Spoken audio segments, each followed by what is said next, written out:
ప్రతివారం top business news తో పాటు స్టాక్ మార్కెట్లపై కంప్లీట్ అనాలిసిస్ అందించి టీవీ5 బిజినెస్ వీకెండ్ కు స్వాగతం. అమెరికా అధ్యక్షుడు డొనాల్డ్ ట్రంప్ భారత వస్తువులపై భారీగా సుంకాలను విధించారు. రష్యా వద్ద భారత్ చమురు కొనుగోలు చేయడం అమెరికా దేశ అధ్యక్షుడు ట్రంప్ కు ఏమాత్రం ఇష్టం లేదు. ఆ క్రమంలో భారత్పై మరోసారి ప్రతీకార సుంకాన్ని పెంచారు. భారత్ వస్తువులపై 50% సుంకాలు విధిస్తున్నట్టు ప్రకటించారు. భారత్ అమెరికా మధ్య వాణిజ్య ఒప్పందాలు కొలిక్కి రాకపోవడంతో గత నెల 31వ తేదీన భారత్ 25% సుంకాన్ని విధిస్తున్నట్టు పేర్కొన్న ట్రంప్ వాటిని 50%కి పెంచుతున్నట్టు తాజాగా ప్రకటించారు. భారత్పై అదనంగా 50% టారిఫ్లను ట్రంప్ ప్రకటించడాన్ని భారత్ తీవ్రంగా ఖండించింది. ఈ నేపథ్యంలో సుంకాలపై భారత్ రియాక్షన్ ఏంటి? ఈ పరిణామాలు రానున్న రోజుల్లో ఇండో అమెరికన్ సంబంధాలపై ఎటువంటి ప్రభావం చూపే అవకాశాలున్నాయి?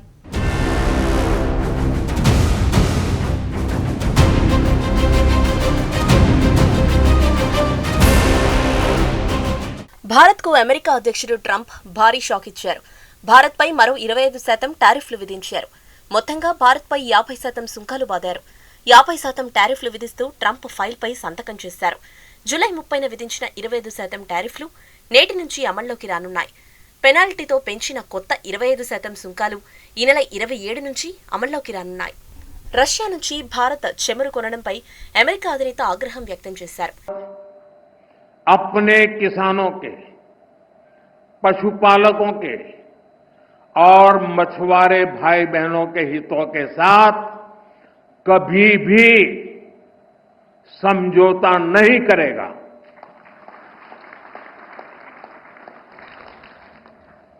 और मैं जानता हूं व्यक्तिगत रूप से मुझे बहुत बड़ी कीमत चुकानी पड़ेगी, लेकिन मैं इसके लिए तैयार हूं.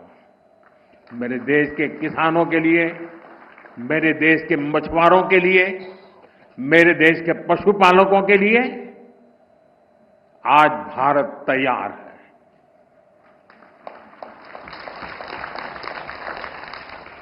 किसानों की आय बढ़ाना, खेती पर खर्च कम करना. ఇక ఉక్రెయిన్తో యుద్ధం చేస్తున్న రష్యాను నిలవరించలేక భారత్పై టారిఫ్ రూపంలో ఆక్రోశం వెళ్లగక్కారు ట్రంప్. భారత్ తమతో కంటే రష్యాతోనే అధిక వాణిజ్యం చేస్తోందని ఆరోపించారు. భారత్ ఇప్పటికీ మంచి వాణిజ్య భాగస్వామిగా ఎదగలేకపోయిందన్నారు. భారత్ తమతో పెద్ద స్థాయిలో వ్యాపారం చేస్తోంది గాని తాము పెద్దగా వాణిజ్యం చేయట్లేదన్నారు. అమెరికా సరుకులపై భారత్ అత్యంత ఎక్కువ టారిఫ్లను మోపుతోంది. అయితే రష్యా నుంచి భారత్ ముడి చమురు కొనుగోళ్ల అంశమే తమకు ప్రధానమని ట్రంప్ చెప్పారు. అయితే అమెరికా అధినేత వ్యాఖ్యలను రష్యా తిప్పికొట్టింది. వాణిజ్య భాగస్వామిని ఎంచుకునే హక్కు భారత్కు ఉందని స్పష్టం చేసింది. తమ నుంచి చమురు కొనుగోలు చేయొద్దంటూ భారత్పై అమెరికా ఒత్తిడి తేవడం సరికాదని తేల్చి చెప్పింది.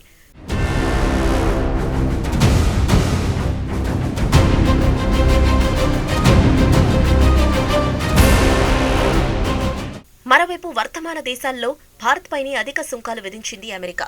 అమెరికాతో భారత వాణిజ్యం మిగులు లేకపోవడమే ట్రంప్ ఆగ్రహానికి కారణంగా కనిపిస్తోంది. అధిక సుంకాలతో భారత ఉత్పత్తులకు ఇతర దేశాలతో గట్టి పోటీ ఏర్పడనుంది. దీంతో అంతర్జాతీయ మార్కెట్లలో భారత వస్తువులు మరింత ప్రియం కానున్నాయి. భారత ప్రభుత్వం ఎగుమతిదారులను ఆదుకోవాలనుకుంటున్న పారిశ్రామిక రంగం విజ్ఞప్తి చేయనున్న నేపథ్యంలో ఈ నెల 25న భారత్కు రానుంది అమెరికా వాణిజ్య ప్రతినిధి బృందం. एक लर्निंग एक्सपीरियंस होती थी. उन्होंने एक बार कहा था, science is not just about discovery but delivery. और उन्होंने इसे अपने कार्यों से सिद्ध किया. वो केवल रिसर्च नहीं करते थे, बल्कि खेती के तौर तरीके बदलने के लिए किसानों को प्रेरित भी करते. आज भी भारत के एग्रीकल्चर सेक्टर में उनकी अप्रोच, उनके विचार हर तरफ नजर आते हैं. वो सही मायने में मां भारती के रत्न थे.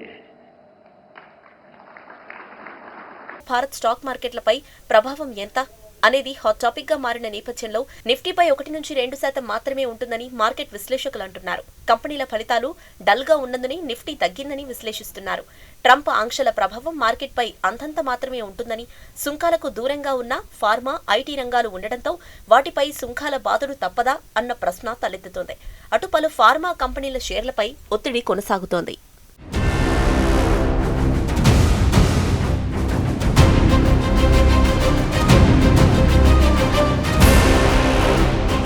ఏపీ తెలంగాణ రాష్ట్రాలు అల్యూమినియం వెలికితీతకు కేంద్రంగా మారుతున్నాయని, ఈ పరిశ్రమను భవిష్యత్తును రూపొందించడంలో కీలక పాత్ర వహిస్తాయని aluminium manufacturers association of India అధ్యక్షులు జితేంద్ర చోప్రా తెలిపారు. న్యూఢిల్లీలో సెప్టెంబర్ 10 నుంచి 13 వరకు జరగనున్న అల్యూమెక్స్ ఇండియా 2025 వివరాలను అసోసియేషన్ ప్రతినిధులు వెల్లడించారు. ఏపీలోని కుప్పంలో హిందాల్కో ప్లాంట్, తెలంగాణలోని సీతారామపురంలో ప్రీమియర్ ఎనర్జీ సంస్థ సంవత్సరానికి 36,000 మెట్రిక్ టన్నుల అల్యూమినియం ఉత్పత్తి చేసేందుకు ప్లాంట్ ఏర్పాటు చేయనుందని తెలిపారు. నిర్మాణ, ఎలక్ట్రిక్ వాహనాల తయారీలో, రవాణా, ఎలక్ట్రానిక్స్ వినియోగదారుల వస్తువుల విభాగాలకు సేవలందిస్తున్నట్లు తెలిపారు. భాగస్వామ్యం, ఆవిష్కరణలకు కొత్త అవకాశాలు అందించే లక్ష్యంతో అల్యూమెక్స్ ఇండియా ఎక్స్పో నిర్వహిస్తున్నట్లు తెలిపారు. ప్రపంచ మార్కెట్ ధోరణులపై సెషన్లు నిర్వహిస్తామన్నారు. I am Jitendra Chopra, President of Aluminium Extrusion Manufacturers Association of India. At the part of our exhibition campaign and press meet, we came here in Hyderabad after we have completed the press meet in Mumbai, Ahmedabad, Kolkata, now in Hyderabad. We want to focus on the aluminium extrusion industries. Are doing this exhibition 10 to 13 September, New Delhi, Pragati Maidan, hall number 6. We having almost 200 plus exhibitors in this exhibition, almost 500 nearby the international buyers and visitors in this exhibition. We have almost 12,000 plus footfall visitors in this exhibition. The vision and the reason of this exhibition to showcase the Indian Make in India products to the country, to the importers, mainly to the importers who are importing material to India.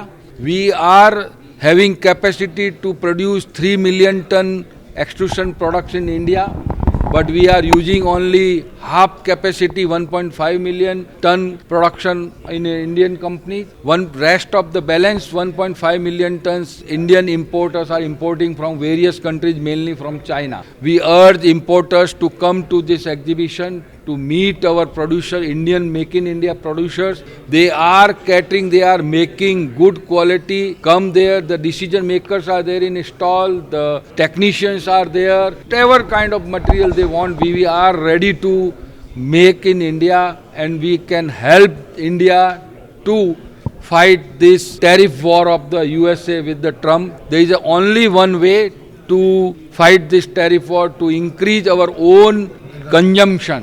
If we block and stop the import and we will increase our consumption, we will win this fight at very speedy race and very close in coming years. దేశంలోని ప్రముఖ కంపెనీలు ఈ ఆర్థిక సంవత్సరం మొదటి త్రైమాసికం ఫలితాలను విడుదల చేస్తున్నాయి. కొన్ని ప్రముఖ కంపెనీల ఆర్థిక ఫలితాలు మార్కెట్ అంచనాలు అందుకుంటే, మరికొన్ని కంపెనీల ఫలితాలు మార్కెట్లను నిరాశపరిచాయి. ఈ నేపథ్యంలో హైదరాబాద్కు చెందిన 2 కంపెనీల మొదటి త్రైమాసిక ఆర్థిక ఫలితాలు అదరగొట్టాయి. వీటిలో ఒకటి man power solutions provider captan services కాగా, మరొకటి ఔషధ మరియు రసాయన రంగాలకు ప్రత్యేకమైన ఇంజనీరింగ్ పరికరాల మ్యానుఫ్యాక్చరింగ్ కంపెనీ స్టాండర్డ్ గ్లాస్. ఈ 2 కంపెనీల ఆర్థిక ఫలితాలపై ఈ స్పెషల్ స్టోరీ.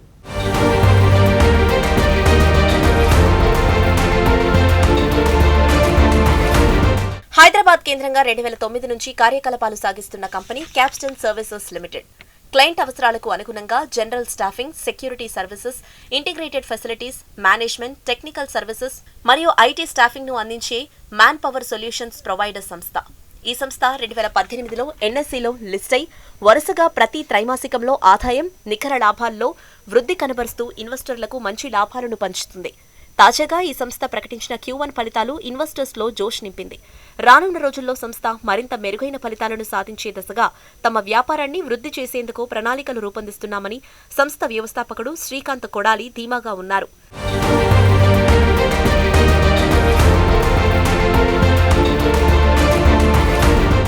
ఇటీవల ప్రకటించిన Q1 ఫలితాల్లో క్యాప్టన్ సర్వీసెస్ లిమిటెడ్ 24.5% వృద్ధితో 191 కోట్ల ఆదాయం సాధించి 85% వృద్ధితో 6.13 కోట్ల నికర లాభాన్ని సాధించింది. వరుసగా ప్రతి త్రైమాసికంలో ఆదాయం, నికర లాభాల్లో వృద్ధి కనబరుస్తున్న క్యాప్టన్ 5% పైగా స్థూల లాభ మార్జిన్తో మెరుగైన పనితీరును కనబరుస్తోంది. ప్రస్తుత ఆర్థిక సంవత్సరంలో దాదాపు 800 కోట్ల టర్నోవర్ లక్ష్యంగా ముందుకు సాగుతూ వచ్చే ఆర్థిక సంవత్సరంలో మరింత లాభదాయకత సాధ్యమని కంపెనీ యాజమాన్యం ధీమా వ్యక్తం చేస్తోంది.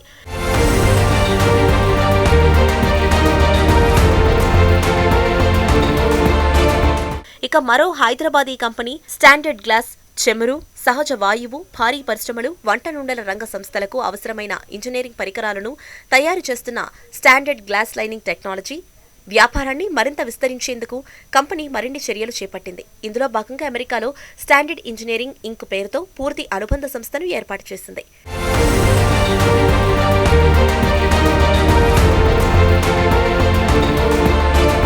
జూన్ త్రైమాసికంలో ఆకర్షణీయ ఫలితాలు ప్రకటించింది. దాదాపు నికర ఆదాయం 23.6% పెరిగి 178 కోట్లకు చేరింది. ఇక 37.6% పెరిగి 21 కోట్లకు చేరింది నికర లాభం. 31.9% వృద్ధితో 35 కోట్లకు చేరింది స్టాండర్డ్ గ్లాస్ కంపెనీ ఎబిటా. ఇక హైదరాబాద్ కేంద్రంగా సువిశాల ప్రాంగణంలో ఉన్న స్టాండర్డ్ గ్లాస్ కంపెనీ దినదిన అభివృద్ధి చెందుతూ మార్కెట్లో దూసుకుపోతోంది. కంపెనీ ఎండీ నాగేశ్వరరావు తన వ్యూహాలతో 3 దశాబ్దాలుగా కంపెనీని విజయపథంలో నడిపిస్తున్నారు.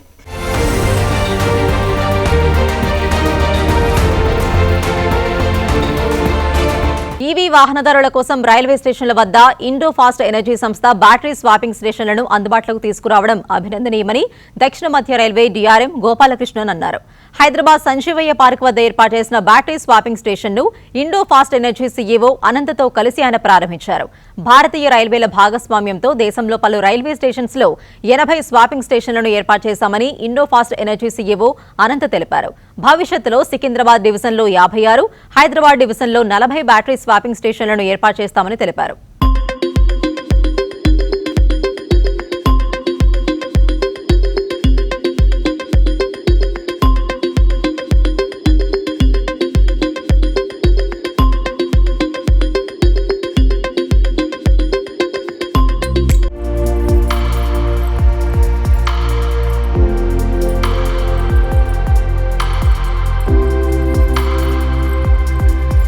పిరమల్ ఎంటర్ప్రైజెస్ లిమిటెడ్ కు చెందిన పిరమల్ ఫినాన్స్ కంపెనీ తెలంగాణ, ఆంధ్రప్రదేశ్లలో భారీగా విస్తరిస్తోంది. హౌసింగ్ లోన్స్ తో పాటు వివిధ రకాల రుణాలను అందిస్తున్న పిరమల్ ఫినాన్స్ కస్టమర్లకు అవసరాలకు తగ్గట్టుగా భిన్న రుణాలను అందిస్తున్నట్లు company chief business officer Jagdeep Mallareddy, company marketing head Arvind Iyer అన్నారు. As a finance company Piramal finance offer చేసేది మీకు ఏంటంటే, మేము ఇన్కమ్ డాక్యుమెంట్స్ అన్నీ లేకపోయినా కస్టమర్ దగ్గర ఒక రెగ్యులర్ బిజినెస్ ఉండి, కస్టమర్కి రెగ్యులర్ క్యాష్ ఫ్లోస్ ఉండి, మేము అది అసెస్ చేయగలిగితే ఆ కస్టమర్కి మేము లోన్ ఆఫర్ చేస్తాం. లోన్ మేము మార్గేజ్ లోన్ ఆఫర్ చేస్తాం, హౌసింగ్ లోన్ ఆఫర్ చేస్తాం, యూస్ కార్ లోన్ ఆఫర్ చేస్తాం, అన్సెక్యూర్డ్ బిజినెస్ లోన్ ఇస్తాం, పర్సనల్ లోన్ ఇస్తాం. అది ఆల్మోస్ట్ లైక్ మార్గేజ్ లోన్ వచ్చి దగ్గర 10 లక్షల నుంచి 50 లక్షల దాకా ఉంది మేము ఇచ్చే లోన్స్. యావరేజ్ లోన్ 20 lakhs దగ్గర ఉంటుంది. సో మేము కస్టమర్తో వర్క్ చేసి వాళ్ళ బిజినెస్ దగ్గరికి వెళ్ళి వాళ్ళ క్యాష్ ఫ్లోస్ అర్థం చేసుకొని వాళ్ళు ఎవరు సర్వ్ చేస్తున్నారో చూసుకొని అవన్నీ లోన్ ఇస్తాం. ఏదైతే కస్టమర్కి ఎక్కువ బర్డెన్ అవ్వకుండా రెగ్యులర్గా రీపే చేయగలిగే కెపాసిటీ ఉంటే అంతవరకు లోన్ ఇస్తాం. సో బారోవర్ ఒక్క ఇన్కమ్ కాకుండా ఒక ఫ్యామిలీ ఇన్కమ్ కంబైన్డ్ అని ఉంటే ఆ ఫ్యామిలీ ఇన్కమ్ మొత్తం కంబైన్ చూసుకొని దాని ప్రకారం ఎంత ఎలిజిబుల్ అవుతారో అంత amount of loan sanction. So in Telangana we have about 29 branches. In AP I think we have 28 or 29 branches. Between the two states we have roughly about 55 to 58 branches. ఈ వారం దేశీ stock మార్కెట్లు ప్రధానంగా reserve bank పరపతి నిర్ణయాల వైపు దృష్టి సారించనున్నాయి. అంతేకాకుండా ఇప్పటికే జోరందుకున్న ఏప్రిల్, జూన్ Q1 ఫలితాలు సైతం సెంటిమెంట్ ను ప్రభావితం చేయనున్నాయి.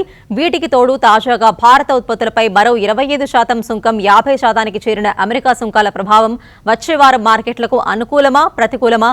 వచ్చే వారం మార్కెట్లపై wealth mills security strategist Kranthi Battini విశ్లేషణ ఇప్పుడు చూద్దాం. ప్రస్తుతం ఇండియన్ మార్కెట్లో కనుక మనం చూసినట్లయితే ఆర్బీఐ నుంచి ఏదైతే మానిటరీ పాలసీలో గత మానిటరీ పాలసీలో మనం సర్ప్రైజ్ రేట్ కట్ చూడటం జరిగింది. మార్కెట్లో ఒక ఉద్దేశం ఏంటంటే ఈసారి కూడా ఈ రేట్ కట్ సైకిల్ అనేది RBI monetary policy committee continue చేయొచ్చని, ఒక సర్ప్రైజ్ రేట్ కట్ ఏదైనా ఉండొచ్చా అని మార్కెట్లో యాంటిసిపేట్ చేసినప్పటికీ ప్రస్తుతం ఉన్నటువంటి ఇన్ఫ్లేషన్ దృష్ట్యా మరియు మార్కెట్లో ఉన్న గ్రోత్ ప్రాస్పెక్ట్స్ దృష్ట్యా ఆర్బీఐ అయితే ప్రస్తుతం స్టేటస్ కోనే మెయింటైన్ చేయడం మనం చూస్తున్నాం. బట్ నెక్స్ట్ వచ్చే మానిటరీ పాలసీ కమిటీ మీటింగ్స్లో ఏదన్నా రేట్ కట్స్ ఉండడానికి అవకాశం ఉందా అనేది చాలా ఇంపార్టెంట్ అంశంగా మార్కెట్ని డైరెక్ట్ చేయడానికి, లిక్విడిటీని మార్కెట్లో ఫ్లోట్ చేయడానికి ఒక ఇంపార్టెంట్ అంశం కింద మనం చూడాలి. ఎందుకంటే బ్యాంక్ ఆఫ్ ఇంగ్లాండ్ ఈ వారం వడ్డీ రేట్లను తగ్గించింది. బట్ యుఎస్లో అయితే ఫెడరల్ రిజర్వ్ వడ్డీ రేట్లను తగ్గించకుండా ప్రస్తుతం వాళ్ళు కూడా స్టేటస్ కోనే మెయింటైన్ చేస్తున్నారు.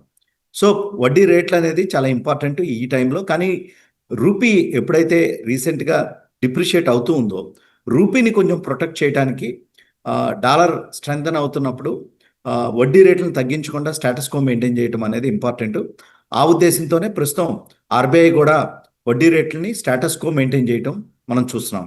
ఓవరాల్గా అయితే ప్రస్తుతం మార్కెట్లో కొంచెం ఈ ట్రంప్ తెచ్చినటువంటి ఈ టారిఫ్ అనిశ్చితి అనేది మార్కెట్లలో ప్రతిరోజు వాలటాలిటీ అనేది క్రియేట్ చేస్తుంది. అందువల్ల మార్కెట్లో ఇన్వెస్టర్స్ ఒక సైడ్ వేస్లోనే ఉండడానికి ట్రై చేస్తున్నారు. మనం ఫారెన్ పోర్ట్ఫోలియో ఇన్వెస్టర్స్ కనుక చూసినట్లయితే కంటిన్యూస్గా సెల్ మోడ్లో ఉన్నారు. అదే డొమెస్టిక్ ఇన్స్టిట్యూషనల్ ఇన్వెస్టర్స్ కనుక చూసినట్లయితే ప్రతిరోజు బయింగ్ మోడ్లోనే మార్కెట్ని ప్రొటెక్ట్ చేస్తూ 24,500 లెవెల్లో మార్కెట్ నిలబడేటట్లుగా ప్రస్తుతం మార్కెట్కి డొమెస్టిక్ ఇన్స్టిట్యూషనల్ ఇన్వెస్టర్స్ కంటిన్యూస్గా సపోర్ట్ ఇస్తున్నారు. ఈ టారిఫ్తో ఏదైతే ట్రంప్ సర్ప్రైజ్డ్గా ఈ టారిఫ్స్ని తీసుకురావటం, మన ఇండియా కనుక చూసినట్లయితే జస్ట్ మంత్ బ్యాక్ అమెరికా కాంగ్రెస్లో ఒక ప్రత్యేక రాయితీలు తీసుకుందాం, మోస్ట్ ఫేవర్డ్ నేషన్ కింద ట్రై చేస్తూ ఉండటం మనం చూసాం. కానీ జస్ట్ 1 monthలోనే కంప్లీట్ సినారియో అంతా చేంజ్ అయ్యి మన ఇండియన్ ఎకానమీ మీద 25% నుంచి 50% టారిఫ్స్ని తీసుకువెళ్ళటం అనేది మార్కెట్లో చాలా సర్ప్రైజింగ్గా రావడం జరిగింది. మనం ఏదైతే వియత్నాం కానీ, బంగ్లాదేశ్ కానీ, మలేషియా కానీ, సౌత్ కొరియా కానీ ఈ నేషన్స్తో కంపేర్ చేసుకుంటే కనుక మనం టారిఫ్ విషయంలో 1 month బ్యాక్ చాలా అడ్వాంటేజ్గా ఉంది. కానీ ఏంటంటే ఈ 50% టారిఫ్తో మనకి కొంచెం ఎక్స్పోర్ట్ ఓరియంటెడ్గా కొంచెం డిసడ్వాంటేజ్గానే ఉంది మీడియం టు షార్ట్ టర్మ్లో. ప్రస్తుతానికైతే ఈ ఇంపాక్ట్ అనేది మార్కెట్లో న్యూట్రల్ టు నెగిటివ్ ఇంపాక్టు కొన్ని స్పెసిఫిక్ సెక్టర్స్ మీద, gems and jewelleries, textiles, next aqua, ఇటువంటి సెక్టర్స్ మీద మీడియం టు షార్ట్ టర్మ్లో కొంచెం ఇంపాక్ట్ ఉండడానికి అవకాశం ఉంది. ఇంకా 20 days ఈ టారిఫ్స్ని ఇంప్లిమెంట్ చేయడానికి టైం ఉంది.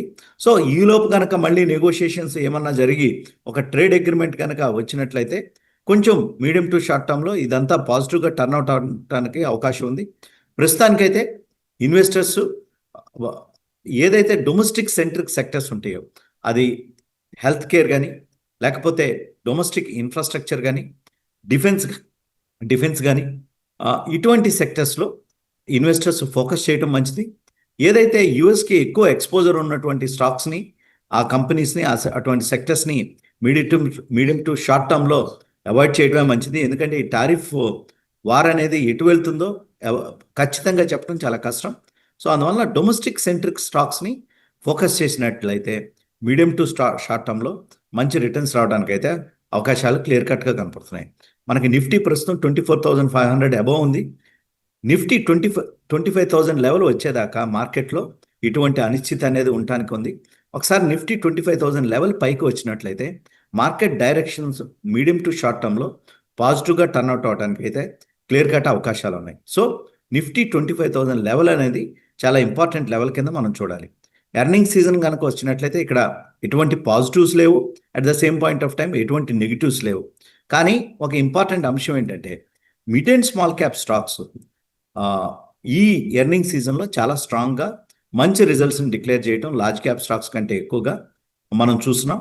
సో అందువల్ల మిడ్ అండ్ స్మాల్ క్యాప్ స్టాక్స్లో మంచి రెసిలియన్స్ అనేది ఉంది. సో ఇన్వెస్టర్స్ వారి యొక్క మిడ్ అండ్ స్మాల్ క్యాప్ స్టాక్స్ని హోల్డ్ చేయటమే మంచిదిగా మనం చూస్తున్నాం. స్టాక్ స్పెసిఫిక్ యాక్షన్ అనేది తీసుకున్నట్లయితే ఇన్వెస్టర్స్కి మీడియం టు షార్ట్ టర్మ్లో మంచి రిటర్న్స్ రావడానికి క్లియర్ కట్గా అవకాశం ఉంది. మనం ఇండెక్స్లో కనుక చూసినట్లయితే లాస్ట్ 1 year మనం ఆగస్టు 1st వీక్లో ఇండెక్స్ నిఫ్టీ ఎక్కడుందో అక్కడే ప్రస్తుతం మనం ఉన్నాం. అంటే ఇండెక్స్లో కనుక చూసినట్లయితే లాస్ట్ 1 yearలో పెద్ద రిటర్న్స్ ఏం రాలేదు. యాక్షన్ అంతా స్టాక్ స్పెసిఫిక్గా మిడ్ అండ్ స్మాల్ క్యాప్ స్టాక్స్లోనే ఉంటాం మనం చూసాం. సో ప్రస్తుతం ఇన్వెస్టర్స్ ఒక స్టాక్ స్పెసిఫిక్ అప్రోచ్ కనుక్కున్నట్లయితే ఈ మార్కెట్స్లో కూడా ఇన్వెస్టర్స్కి మంచి రిటర్న్స్ రావడానికి అవకాశం క్లియర్ కట్గా ఉంది. ఒక కంట్రేరియన్ వ్యూ ఏంటంటే ఎవరైతే ఇన్వెస్టర్స్ లాంగ్ టర్మ్లో ఇన్వెస్ట్ చేస్తారో, అంటే ఎవరికైతే 2 to 3 years హొరైజన్ ఉందో, ఒక కంట్రేరియన్ వ్యూగా ఐటీ కంపెనీస్ ఏదైతే Tier 1 large cap bell weather companies అనేటువంటి HCL టెక్నాలజీస్ కానీ, TCS కానీ, ఇన్ఫోసిస్ కానీ ఇటువంటి స్టాక్స్ని లాంగ్ టర్మ్లో ఇన్వెస్ట్ చేద్దాం అనుకుంటే వీటిలో కొంచెం కన్సాలిడేషన్ అండ్ కరెక్షన్ వస్తుంది. సో ఈ స్టాక్స్ని ఒక స్టాగర్డ్ మేనర్లో, అంటే ఒక 100 స్టాక్స్ కొనాలనుకుంటే ఒక 10 స్టాక్స్ స్లోగా కొనుక్కుని లాంగ్ టర్మ్కి హోల్డ్ చేయడానికి మంచి అవకాశం కింద మళ్ళీ చూడొచ్చు మనం. ఎందుకంటే ఈ టారిఫ్స్ తొలగిపోయి ఒక 1-2 ఇయర్స్లో పాజిటివిటీ కనుక వచ్చి యుఎస్ ఎకానమీ టర్న్అవుట్ అయితే కనుక ఐటీ స్టాక్స్ ప్రథమంగా లాభాలు చేకూర్చడంలో ప్రధాన భూమిక పోషిస్తాయి. ఇది ఈ వారం టీవీ5 బిజినెస్ వీకెండ్. వచ్చే వారం మరిన్ని బిజినెస్ అప్డేట్స్ తో మళ్ళీ కలుద్దాం. నమస్తే.